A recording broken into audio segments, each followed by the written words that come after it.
All right, I'm gonna keep running with this. So where I was going with that last video is I was saying that at different times there have been different aspects of mental giftedness that are both celebrated by culture and punished by culture, and you might say they're not entirely different. In the movie Good Will Hunting from the 1990s with Matt Damon, he's portraying what was considered then to be a savant person, a highly gifted mental person with with appreciable mental distinction and giftedness was Matt Damon in that film.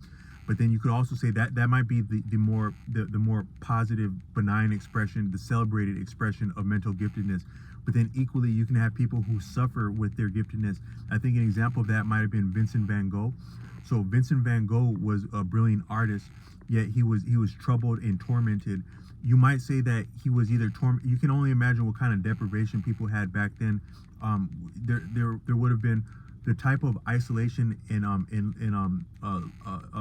solitary confinement that you could have experienced in times past might have been different than now, and that might have been related to some of the things that were. I think you have people like Freud, who pioneered a lot of what's appreciated as mental health now, and he was dealing with people who were considered neurotic back then, and they might have actually had like mental disposition that was stark contrast from what was appreciable and considered normal then.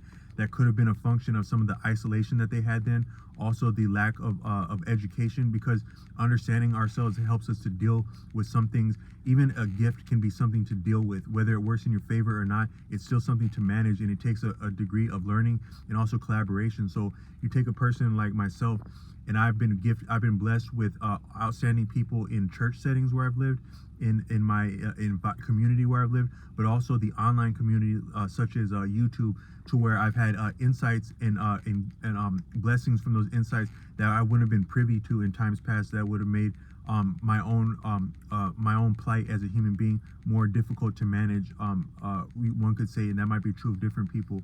But all I meant to say is that so this giftedness, it may be punished, it may be managed better or worse by different people, but it's not necessarily entirely different. So Matt Damon, as he's appreciated in the savant in that film Good Will Hunting, might not be different than Vincent van Gogh in all of his torment, as far as their ability and their constitution mentally. But just how that played out can be very different. So there's a fine line between what's brilliant and what's insane. And you might say that there's nothing of brilliance without insanity, and there's nothing of insanity without brilliance. You might say that.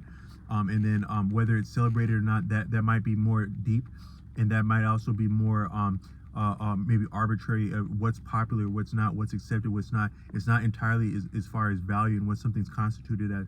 You can have two things in a store, two things of the same nutritional value, and one can fly off the shelves like hotcakes, and one can sit there and rot when they had the same value, but how they were presented and marketed and appreciated by a bystander or consumer can be entirely different. And that might be the same with mental constitution. But the only reason I said that is because in the film Good Will Hunting, it shows a couple things. One is that also in India, according to the works of Arthur Avalon, this universe and its propensity to fashion what is sustenance that is needed for itself, for members of itself, which are itself, is appreciated as feminine first and foremost in some of the traditions of India.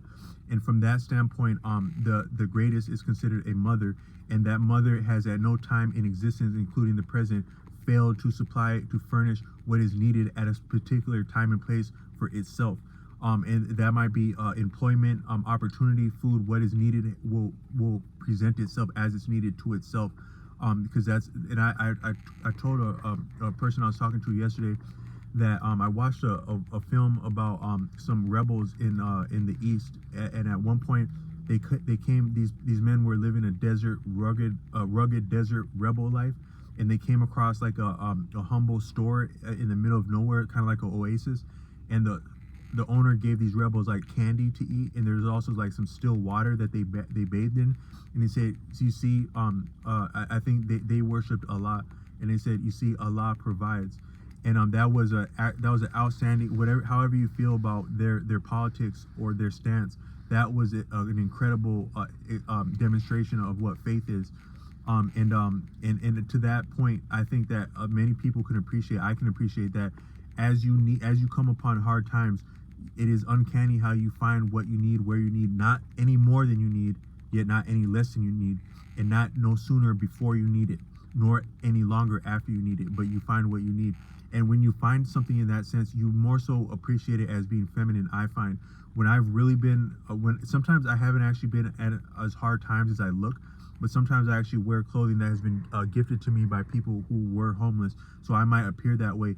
And when I would appear that way, it had been more so women that when you really come in hard times, like I was going through so much stress recently that I was actually throwing up outside of a car, and it would have looked like I was under the influence driving, but I hadn't consumed anything. It was just that much brutality that I've been experiencing from some misdealings.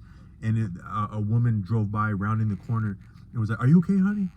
You will appreciate how help comes to you when you need it, when you didn't ask for it but you needed it and it was there. And it feels feminine when you get it, whether it had been a man or a woman. It more so feels feminine.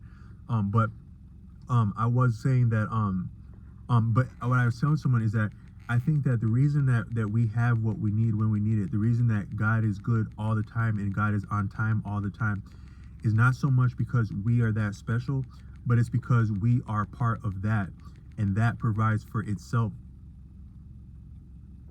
perfect without the author Arthur Avalon says that what is great is immortal because it wastes not, and we are part of what is great, and what is great wastes not, not the least of which on us. So it does not deprive us, but it does not overindulge us or overfeed us, because that would be yet again to deprive us. So we do receive what we need where we need it, but it is according to a higher efficiency and economy, and it is also a form of self-interest, you could say, because we are yet a part of that which is supplying what it needs to itself. So when these beautiful people furnish help when it hadn't been sought but it was needed, they are yet helping themselves because we are a part of one another in the greatest sense. But what I meant to say is that in that film, Good Will Hunting, he at one point he had been recruited to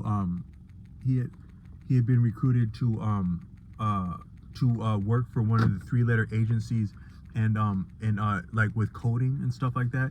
And then in that very film, he was making a point of how he appreciated that his very help to this agency, even though it would seem upstanding, law-abiding, and in the interest of national interest, it could be what that could be experienced as to people who are maybe impoverished in other countries and put in the stance of a rebel, whether they had chose that life or not, whether they had righteous reasons to or not, how his support could be felt by them. He actually appreciated that in that film. So he's actually pointing out some of the shortcomings and the oversights and the arbitrariness of our society in that point, in that film. Another one is how he was in that film, he had fashioned himself into a student, as he's like a custodian at a well-to-do school in Boston. There's a lot of great education in Boston going back. Boston has a history of that, and some of your Ivy League schools are located there. And in that film, he's portrayed as a janitor there who is studying with his account at a local library, free of charge, and he's showing how he can yet learn,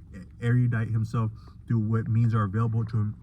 So I meant to say is that this reality, it has never ceased to furnish what we need when we need it, not the least of which learning. By what we've always been learning as human beings, we've always had opportunities and people to learn from, such as that film would portray. And it doesn't necessarily have to do with the Ivy League school.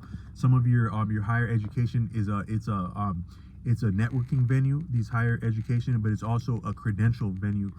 So you're more so paying for network and credentials more than learning in itself. The learning is almost secondary.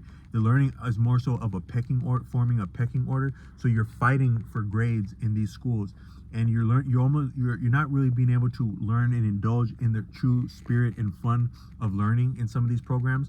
Because if it's not fun, it's not really learning.